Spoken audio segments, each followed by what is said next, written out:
Well, I like to tell you that my story is unique in that way, but it isn't because the reality is that child abuse, childhood stress, childhood trauma has a very strong connection to developing an addiction, which, as you noted, today we call a substance use disorder, but that has a very strong connection to developing an addiction.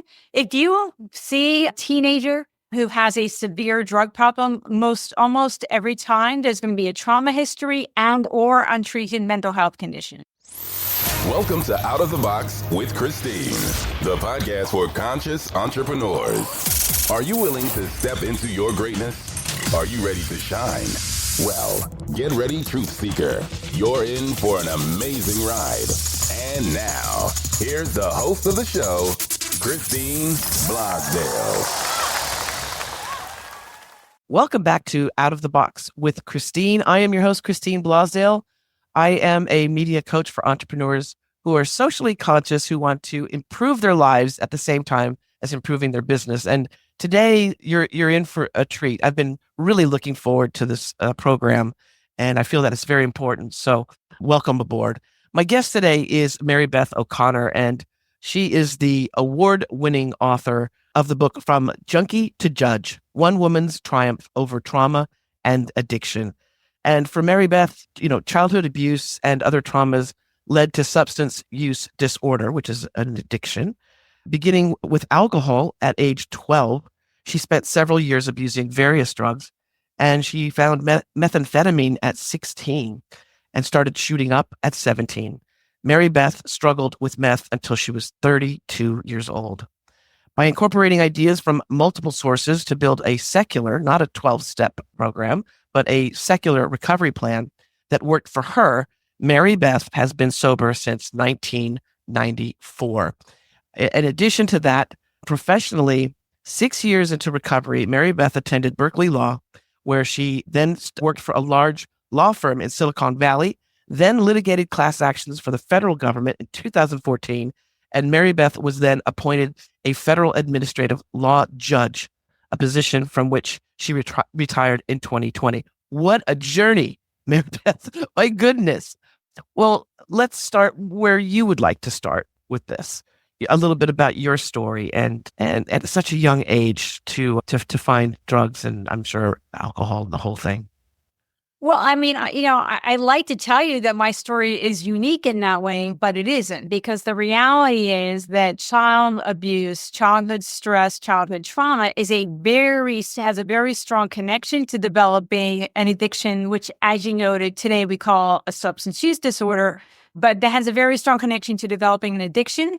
If you see a teenager who has a severe drug problem, almost every time there's going to be a trauma history and or untreated mental health conditions. And that's just, that's the reality. And that's what it was for me. I not only had the trauma, a lot of physical abuse, even sexual abuse, really no parent that was bonded or paying attention to me. But on top of that, as a result, I didn't know it, but I had PTSD and I had, severe anxiety and depression at times. And so it was all of that together that made drugs very appealing because in the beginning, they seem to help. And that's why you keep pursuing it, right? In the long run, they can be a problem, but in the beginning, they seem to help. They are a pain management tool. They are a number. They are a stress reliever. And that's what I noticed, and that's why I pursued it. Well, and we're talking about a pain, a trauma so deep, and especially at a very young age, not understanding what's happening, not understanding what is occurring, but knowing deep down that something is not right, and then looking for the people that are supposed to actually protect you and support you and love you, looking for that and not finding it. And I could see how someone could, at a certain age, look for that comfort in something else, in either other people or substances to help numb that pain, which would be that numbing effect, I think, would be probably much better than facing the actual pain of the trauma. Yeah, because you're not given any real tools to handle it, right? And I will say it is the numbing and the pain management, but it's also happy. Using meth for the first time was a massive dopamine rush, right? I mean, there is a joyful, happy, fun part to it in the beginning. You're with your friends and you're staying up all night and you're talking and you're chatting and your energy is high and you feel good because of all the chemicals that are being pushed through your system. And so I remember feeling, even with the alcohol that first time when I was 12, I just felt like I was sort of landing with my girlfriend in a more truly joyful way that I didn't remember experiencing. And so it's both sides of that. If you feel good and it helps distance you from your painful feelings. I just have a question, because I've spoken to quite a few people who had suffered childhood trauma and abuse, and everybody deals with it differently, right? But I have spoken to a few people who actually were able to confront their abuser, and it did help them in many ways. Were you ever able to do that, or was it something that was swept under the rug in the family? The dysfunction of families. What were you able to ever have that closure? So when I got sober, I started doing mental health treatment.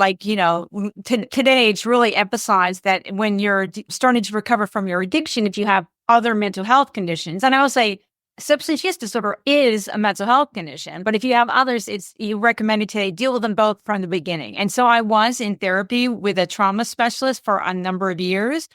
By the time I left for college, my mother actually left my stepfather, who was the most violent and, the sexual abuser.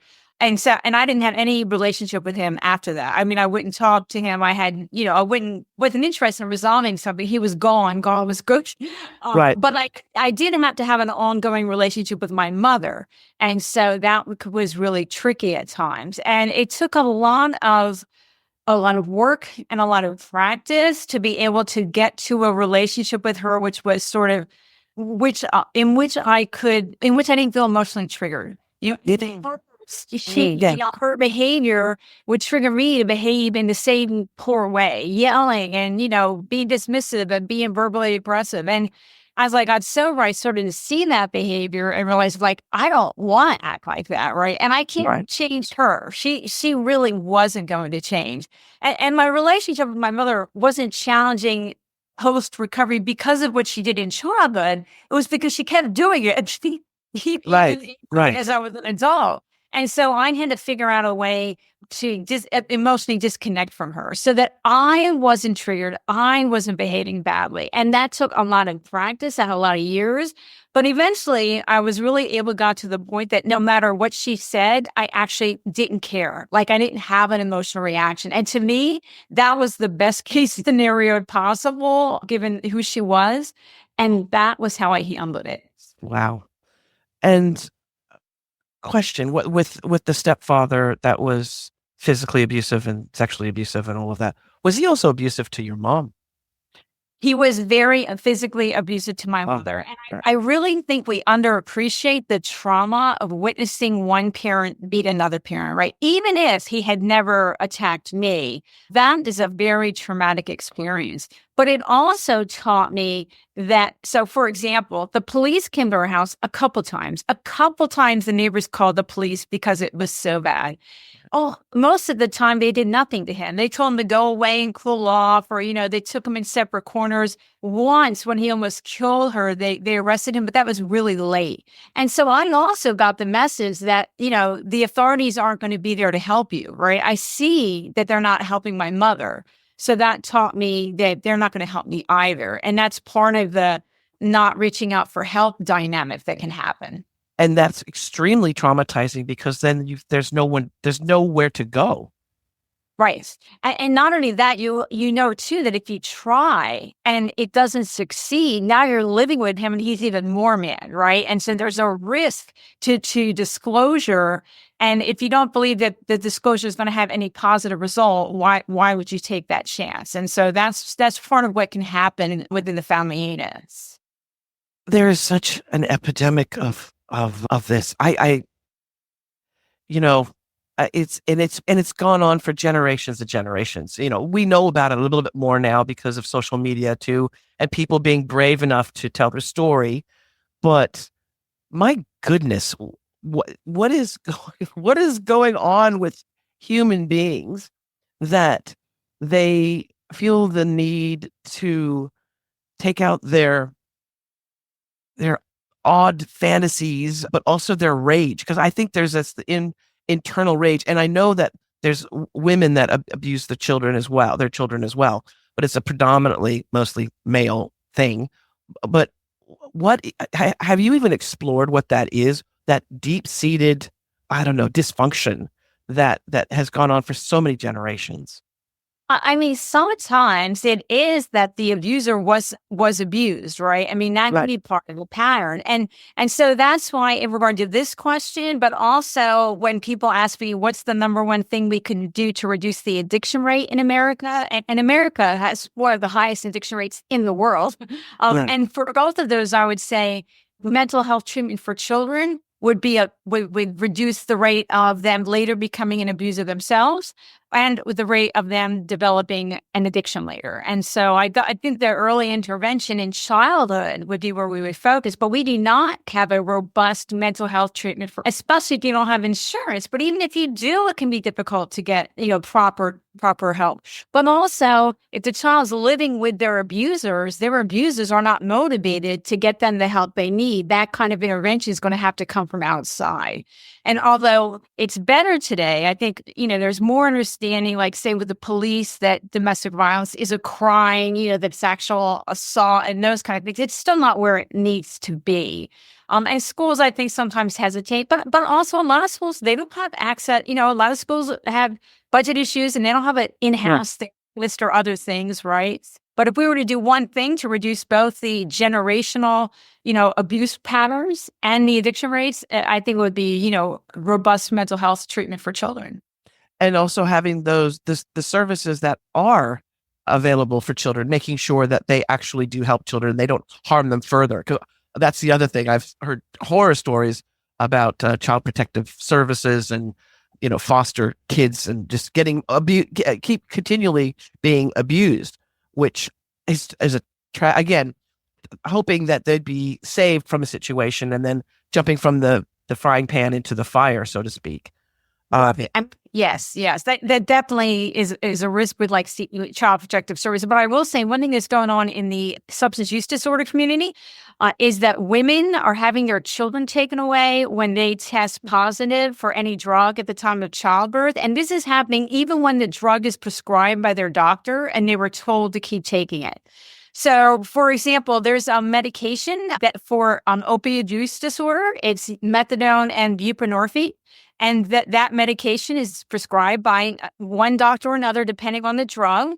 Women, if they test positive they're both a type of opioid, but they're more long-lasting opioids. You don't get the same high that you get, but those drugs reduce the risk of overdose death by about 50%. And they reduce cravings, and they keep people feeling stable enough to really participate in their recovery, which, it increases the odds of successful recovery. But women are getting their kids taken away just because they test positive. And even sometimes for cannabis, even though using cannabis and being an unfit mother are not, synonyms. No. Yeah. No. Synonyms. And there could be no other reason. So there's a lot of this happening around the country today, in part due to an overreaction to what's going on with fentanyl. Not that we shouldn't be concerned about fentanyl, but we need the right response and not responses that are tearing apart families. Because the data shows that children that are taken away from their mother at the time of birth, they have problems going on. They have a higher risk of a lot of different mental health conditions, inability to comfort themselves, emotionally regulate, all of those things. Oh, absolutely. And then also because then they're open to abuse from other people who are not their mother, right? So That's true. Yeah, it's true. Oh my goodness. So let's go down a little bit of the path here. So at the age of 12 is when you started experimenting with alcohol and drugs. And you were talking about earlier that this was a relief, right? And there was happy moments. If you can remember this, well, probably, but when did it go from that happy, hanging out with my friends, this is cool, to, oh, this is not so cool? What situations were you finding yourself in that you you knew there was a situation, there was something wrong? Well, I will say that the people who first became concerned wasn't me, and it wasn't my parents. It was my drug-using friends. No, really, Mary Beth, Yeah. when your drug-using friends are concerned for your welfare, then that's a flag. Yes. That's the flag. But, I was being told pretty early on, that I was using too much. I was using too heavily, but definitely when I started using methamphetamine, and especially when I started shooting it, even other people in my meth shooting community were giving me messages that my use was out of control and problematic. Like, I would lie sometimes about like when I had last taken a break. Oh yeah, I slept for 4 days. I feel great, because I wanted access to the drugs, but because I also didn't want to hear it. And so, and on some level, I was aware that things were deteriorating, but there on another level, I didn't care, and couldn't always see it. And so, it's interesting. Even when I got sober at 32, I mean, there were some times when I look in the mirror and say, you're poisoning yourself. And there were other times where I would minimize, the damage. And it was something else was the real problem, not my meth use. And so, we go back and forth. Well, and with society, when you hear someone's a meth addict, there's a visual, right? People in their head, they picture the person, with no teeth and, stammering along the sidewalk or something like that.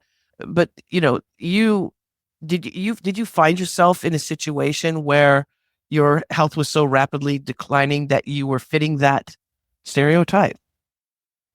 I mean, part of the reason that I wanted to own up to shooting meth is because of that stereotype in the media. I feel like people who shoot meth are sort of presented as if, they're beyond our understanding, or as if they're so far gone that there's no hope that they're ever going to get better. So why should we even try to help them? And I really wanted to own up and say, I shot meth for a long time, not 5 minutes, a long time. And yet I recovered, and I'm, a contributing member of society and all of that. So I definitely wanted to own that for those reasons. But by 32, I mean, I was having, problems all along. Like I was getting abscesses, from shooting meth. My health was poor because my immune system was really shot.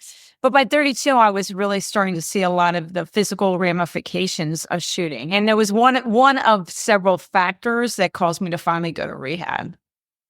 And as a media professional too, the title of your book, From Junkie to Judge, One Woman's Triumph Over Trauma and Addiction, from junkie to judge is just gold. If I could say this was this see my award for the best title of a book goes to Mary Beth O'Connor. So because it grabs you, doesn't it? That title, it absolutely grabs you. Yeah, I mean, so today, we try not to use stigmatizing words, and so I would never use junkie when talking about someone else. But like you said, the reason I chose to use it anyway was because I felt like in a couple words it captures that whole arc, And part of what I wanted to say is you can go from shooting meth, to being, healthy, working, productive member of society. I wanted to show that in just those couple words that arc was possible, and I will say, the judge part of my story is the unusual part, right? But it's also not the most important part of my recovery. It's a job that has sort of a positive social resonance that I think contrasts with where I was. Well, and and there's quite a bit of study involved. That's true. There's quite a bit of follow through and commitment and responsibility and all of those things. But it's just I love that claiming that word junkie, and it just in those 3 words or 4 words, from junkie to judge, it just says so much, and so much about your journey, as well. And so how did you get interested in law? Was this just something? Well, I was little Mary Beth going, I want to be an attorney, and then I want to be a judge. Well, I will say, so I grew up in a very blue-collar background. Like my stepfather worked at the steel mill. My mother was a secretary. Nobody in my family had really gone to college, but I had always done well in school. Like school was my one really positive experience in my, crazy home life. I had school. But also I was very verbal and I was argumentative. Like I could I can beat the grown-ups in an argument a lot of times. So I was told repeatedly that I should be a lawyer, and I was a history major as an undergraduate, but part of it was that I did always intend to go to law school. And I actually did go to Berkeley Law right after college, like right when I graduated. But I had started using meth again on a daily basis in January of my senior year of college. I had started using it again daily. And so by the time I got to law school in the fall, I was so strung out, I was in no shape to do it. And so I tried for a while, but I gave back a top 10 law school because of my addiction. That was just like an agonizing loss. And so, yeah, I never planned on being a judge. That wasn't on my radar, but I had initially planned to go to law school. So when I did go at 6 years sober, it was 16 years from when I went the first time. Well, and I say I went the first time. I was enrolled. I didn't go very much for the first time, but I was enrolled. But it was a 16-year gap. So you went back, and how old were you when you had gone back to college? Well, I had my college degree. I had my Berkeley degree already, but I went to law school for real. 39. When I was 39. And wow. I was 42. So it was a big shift. Yeah. Wow. Oh my goodness. Okay, I see either a Lifetime movie or a Netflix series based on your life. So if there's any producers out there, they want a really great story, contact Mary Beth. I don't know who's going to play you. Who should play you? Yeah, I don't know. I mean, Glenn Close? Well, except for a lot of the stories when I was younger, right? And so you know, we have to find a younger. Okay, we'll work on that. Okay, all right. And you've retired. Are you a retired judge right now? Yes, I took, and I always said early retirement in 2020. And so now I retired, although my husband says I need to look that up in the dictionary because I don't know what it means.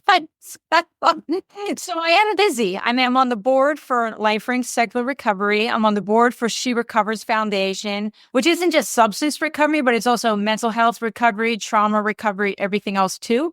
I'm on the advisory council for the Higher Calling Foundation. I have my book out. It came out almost 2 years ago now. And I've had like opinion pieces in the Wall Street Journal and the LA Times.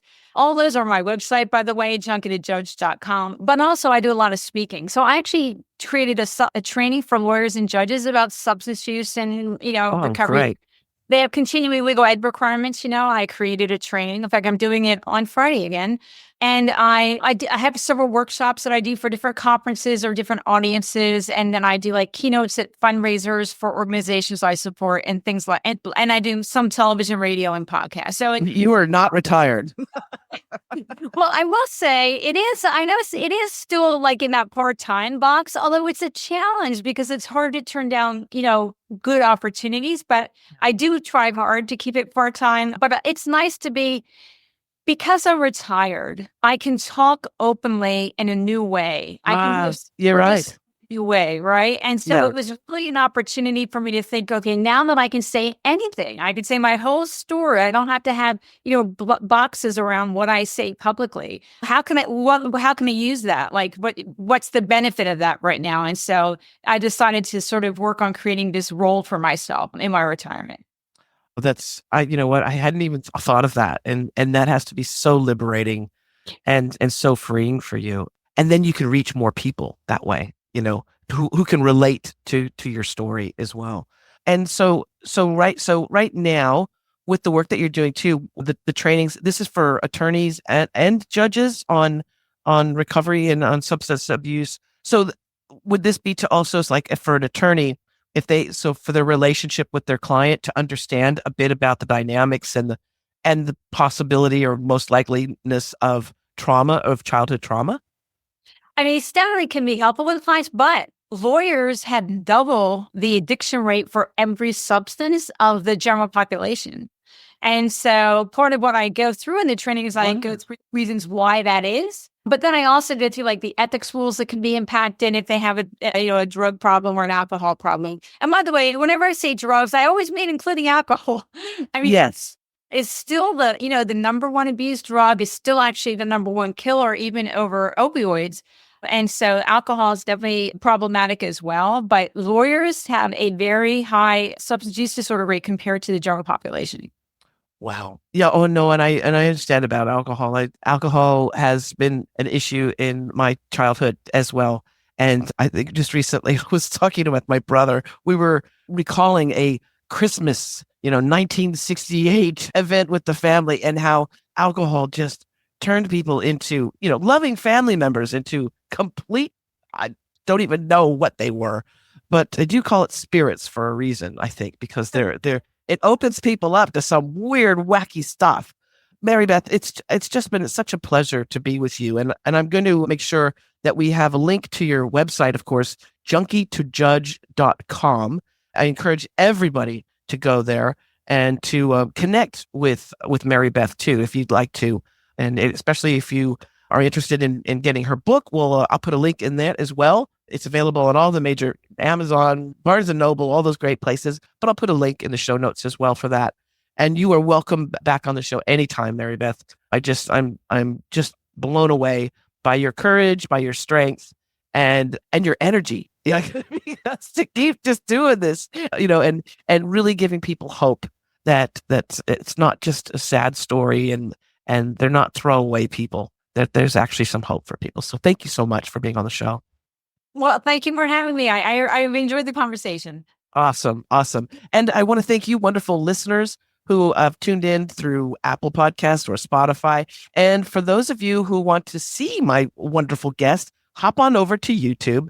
Out of the Box with Christine is actually on YouTube, and you can see the video of this show, of this episode, and share this. If this is something that's touched you, or you believe that the show can help someone else, maybe someone that's struggling right now, please share it with them.